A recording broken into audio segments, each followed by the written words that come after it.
Hello everyone and welcome to this video. In this video we are going to learn the software hardware concepts. We are going to learn the software execution process.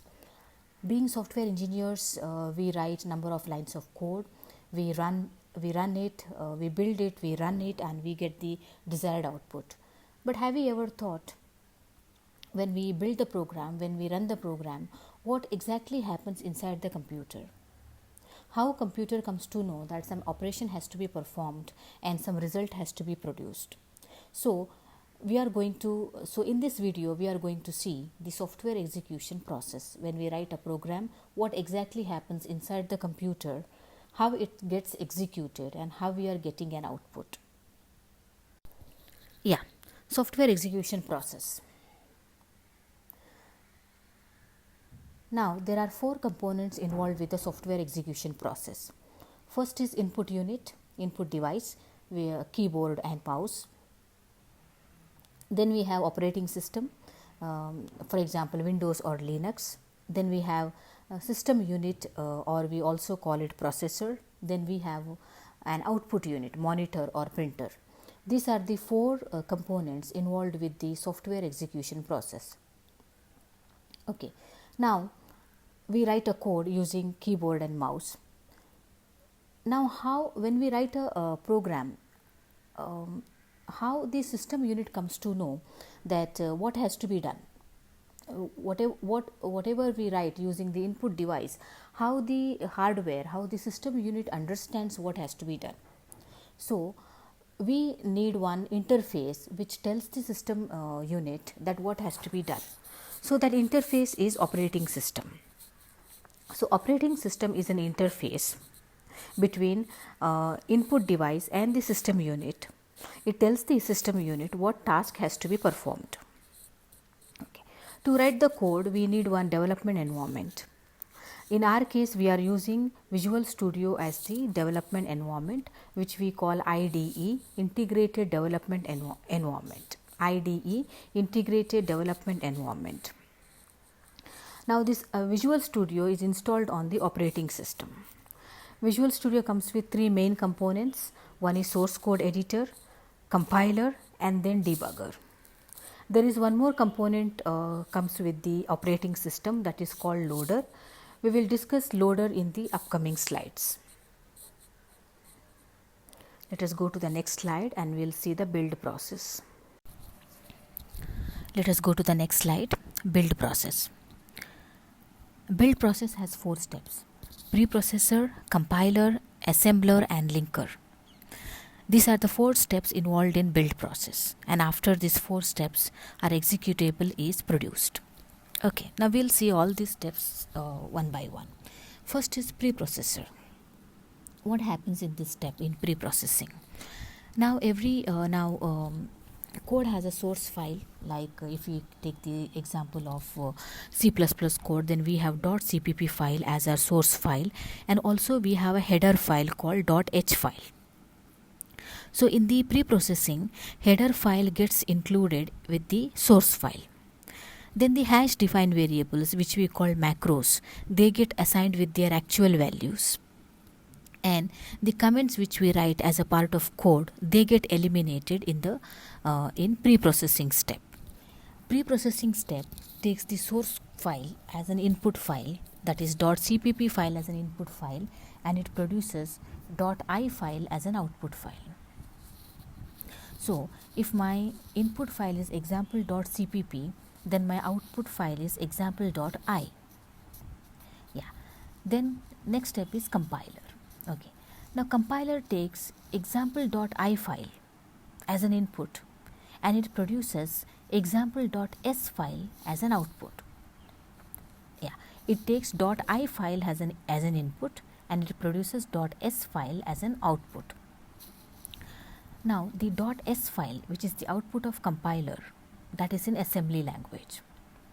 Here we have to see what is assembly language, what is machine language, and what is high level language. Machine language was the first used by programmers to write a program, and machine language is in the form of zeros and ones, binary. So it was very difficult for the programmers to write a code in machine language. So then the next came up was the assembly language.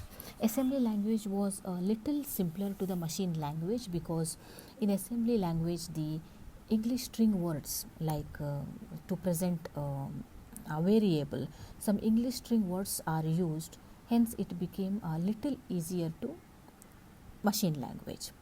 Then comes the high level language, that is our the C++ code, the Java code, C Sharp. This is all high level language. Okay, so our compiler takes .i file as an input file, and it produces .s file as an output file, which is in assembly language. Then comes the job of assembler. Assembler takes .s file as an input, and it produces .o file as an output, which is called object file. And this object file is in machine language in the form of binary zeros and ones, which is easily understandable by the machine. Yeah. Then comes the job of linker. Now linker is used to combine all the object files of an application and to produce an executable. Now when it comes to complex code, a big application, we have many source files, not one or two, we have number of source files. So for every source file, an object file is created. So in the end, we have to combine all these object files and also the input output libraries to produce our final executable. So linker takes all these object files and the input output libraries and produces an executable, which is .exe file. In our case, it is example.exe is our executable, which is produced in the end of linking. Okay. Now comes the job of loader. Yeah. Loader is a component of operating system.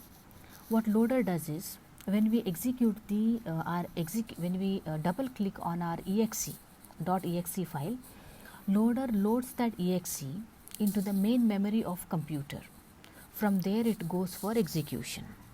So job of the loader is to place the executable in the main memory of the computer. Let us go to the next slide. Yeah, our next slide is system unit or processor.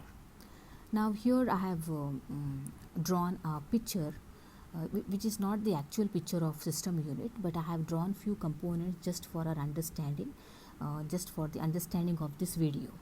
So we have a main component of the system unit or processor, which is called as motherboard. That is the main component.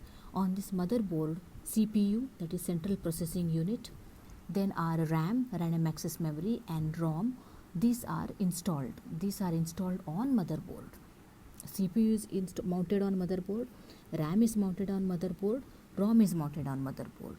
And then outside that we have power supply, we have hard disk location. Then also we have input output ports and the CD input ports. We have many things. Everything I am not showing here. I am showing what is necessary for our explanation. Now as we saw in the last slide, loader component loads the executable into the main memory, RAM, that is random access memory. Okay, so now the job of CPU starts. Now we'll see what CPU does. Let's go to the next slide. Okay, central processing unit, abbreviated as CPU. Yeah, CPU is the very important component of the central process of the processor. CPU is the main component of the processor system unit. Without CPU, computer is an useless box. It is not going to work without CPU. Okay, now let us see this picture. This is also not the exact picture of CPU. I have drawn the necessary components just for explanation. So CPU has one control unit.